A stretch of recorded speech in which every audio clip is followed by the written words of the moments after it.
In today's video, I am going to teach you how to add Valorant to Steam library.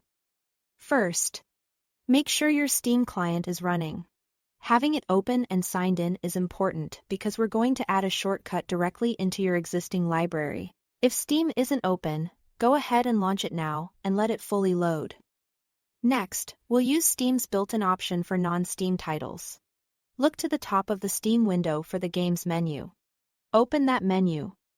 Or, if it's easier, go to the bottom left corner of Steam and find the plus icon labeled Add a Game. Both paths take you to the same place, so choose whichever you prefer.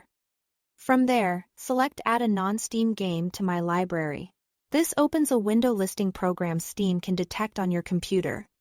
Sometimes you'll see the Riot client on this list already. If it appears and it's checked, you are in great shape. If you don't see it, click the Browse button in that same window. You are going to point Steam directly to the Riot client's executable file.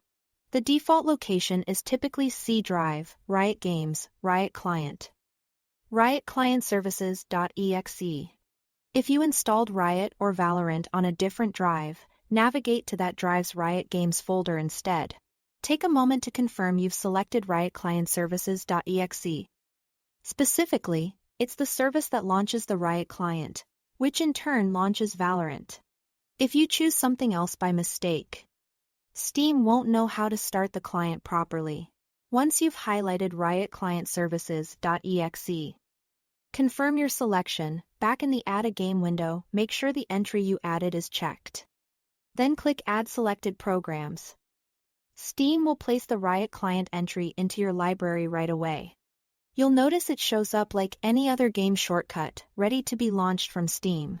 A quick note on what to expect. Valorant runs through the Riot client, so when you start this entry from Steam, it will open the Riot client first. And then you can start Valorant from there. Because this is a non-Steam shortcut, achievements, playtime tracking, and the Steam overlay may not behave like they do with native Steam titles. That's normal. This method simply centralizes your launch routine inside Steam. And that's it. Thanks for watching.